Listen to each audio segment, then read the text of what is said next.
Ça, juste pour la présentation, pour vous dire que, bon, nous ne sommes pas nouveaux dans le domaine.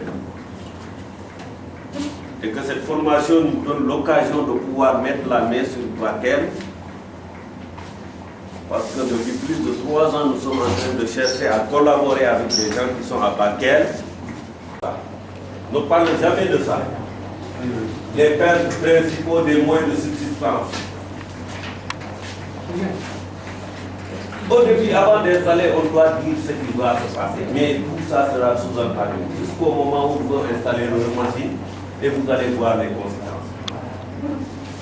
Et même les études d'impact qu'on parle, on ne parle pas de ça généralement. C'est pour cela vraiment, nous sommes en train d'anticiper sur ces questions pour permettre aux populations de se préparer avant l'installation, en tout cas définitive, des entreprises. Voilà. La licence sociale, c'est de faire de telle sorte que les populations ne se rebellent pas contre l'entreprise. Ça, c'est fondamental pour toute entreprise. Et même la Sonatel qui est là doit faire des actions de la RSE. Si les jeunes sont au courant de ça, il faut tout le temps demander à la Sonatel, écrire à la Sonatel pour régler vos problèmes de navettage et consommation. C'est une obligation pour toute entreprise.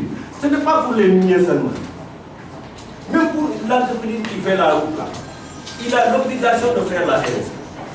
Parce que vous ne pouvez pas toujours verser la poussière sur les gens et vous ne faites rien pour les gens. Donc pour nous, acteurs, parties prenantes, nous devons s'organiser pour pouvoir en tout cas profiter de cette opportunité. Ça c'est une opportunité fondamentale si nous voulons suivre en tout cas l'enjeu. Mais quand même, c'est flexible. Nous pouvons orienter pour dire que voilà, là-bas il y a un problème, nous voulons organiser quelque chose. Mais si vous n'êtes pas organisé, si vous n'êtes pas au courant, si vous n'avez pas la capacité de négociation, si vous n'avez pas en tout cas les stratégies de discussion avec les entreprises, donc vous ne pouvez pas accéder à tout ça. Et nous, là, on va courir derrière. Mais si nous commençons, nous avons déjà une stratégie, nous connaissons ce qui va arriver. Eh bien, elles viendront dans le village, dans le département, pour faire des statistiques. Donc, pour vraiment vous dire que c'est un travail. Vous démarrez un travail extraordinaire. Et qu'il faut qu'une société forte, ce n'est pas une société de plusieurs personnes, mais ça. 2 personnes vraiment bien préparées pour combattre tous ces gens. Parce que moi, j'étais seul à Kédougou, Ibrahima était à Tamba et je lui donnais tous les éléments. Et nous avons empêché l'entreprise à tourner à rond. Donc ça, c'est l'engagement et la capacité. Tout ça. Et tout ça, c'est juste partager. C'est le partage qu'on est en train de faire surtout. Parce que ça, c'est la documentation en vigueur aujourd'hui. C'est l'actualité du Sénégal aujourd'hui. Tout ce qui est RSE, tout ce qui est contenu local. Le contenu local encore. Mais pour le contenu local, il y a l'obligation quand l'entreprise installe obligatoirement à compétence égale qu'on recrute les gens qui sont là. Obligatoirement par rapport même au marché, aux achats locaux, vous les à Dakar. Ça c'est notre droit. Dans les hydrocarbures, la loi a été sortie, mais dans les industries, dans l'or, ça y est en cours, parce qu'ils veulent. Ils avaient laissé l'histoire de l'or là, parce que ça créait des problèmes, mais ils sont là-dessus. Et actuellement même, ils en font une loi. C'est obligatoirement le contenu local, il faut le respecter. Voilà. La notion de responsabilité sociétale des entreprises est apparue dans les années 1960 dans la littérature anglo-américaine consacrée aux entreprises. Elle est la conséquence des demandes émanant d'associations écologiques et humanitaires, ou bien la bourse va refuser de payer l'or. Dès qu'il n'y a pas de paiement social, vous ne pouvez pas vendre votre or pour votre produit. Si vous êtes côté à une bourse. C'est pour cela qu'ils sont en train de se battre éviter les mouvements, les conflits, les mouvements sociaux. Donc pour ça, si vous le savez déjà, vous avez déjà fait. Parce que vous savez, quand vous négociez et l'entreprise fait la tête, vous faites comme vous. Les réseaux sociaux sont rapides, la presse, les points de presse, tout ça, ça les rend rapides.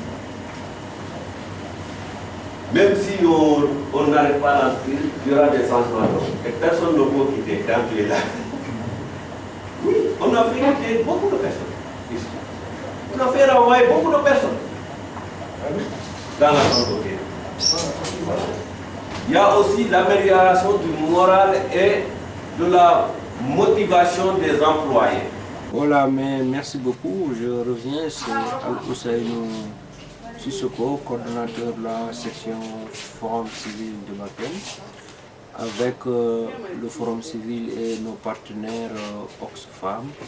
Nous avons tenu un atelier de formation des acteurs territoriaux sur le suivi environnemental dans le secteur extractif. Alors, pour le secteur extractif, le département de Bakel est aujourd'hui à 90% du potentiel minier de la région de Tamba. Et si on n'y prend pas garde, l'entreprise Mapate Diouf a commencé, Areski a commencé, vers Abba Group a commencé, leur paillage traditionnel et peut-être dans les années à venir, l'exploitation du fer de la Falémé et le manganèse à Kéniba. Donc aujourd'hui, il est important que nous nous préparions à passer ces trucs-là. Il y aura des impacts environnementaux très graves. Et aujourd'hui, la société civile, les acteurs territoriaux, les collectivités territoriales sont sautés ensemble sur le financement du Forum civil avec son partenaire Oxfam à faire une formation pour savoir. Maintenant, dans la formation, on a parlé beaucoup de ce que c'est que la RSE, on a parlé du suivi environnemental, les différentes phases, dans la phase d'exploration, dans la phase d'exploitation et dans la phase de fermeture.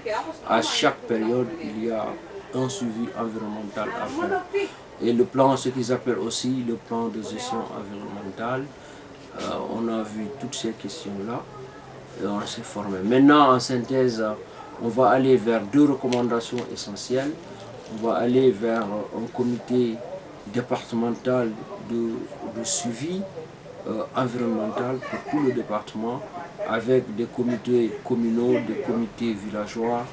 À la fin du processus, en accord avec le conseil départemental peut-être, et mettre un comité départemental de suivi environnemental avec tous les acteurs territoriaux autour de cette question pour nous préparer à cette exploitation minière qui va venir inévitablement.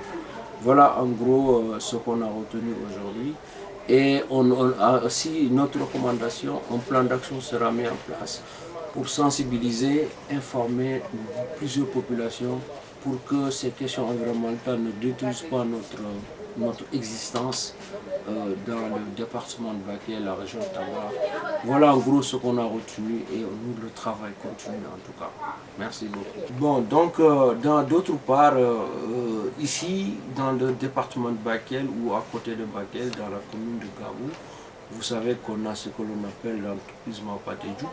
Mais le constat qu'on a fait depuis que cette entreprise est à Bakel, le plan de gestion environnementale et sociale n'a pas été, à notre sens, suffisamment respecté. Et c'était un test de grandeur nature à voir cette entreprise, ce qu'elle fait ici, quelles sont les retombées. Il y a forcément des retombées positives et des retombées négatives, mais ce qui nous intéresse le plus, c'est les retombées positives et atténuer au maximum les impacts négatifs. Mais ça, quand on observe bien, c'est une entreprise qui est en bunker, mais avec l'appui des autorités administratives et locales, avec la mobilisation de la société civile, avec toutes ces questions, nous pouvons arriver à bouger les lignes.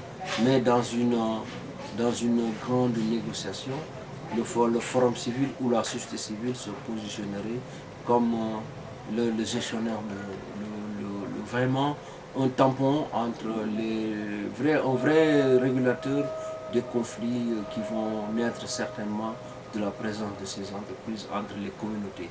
Et ça, on va jouer notre partition le moment venu. Merci beaucoup.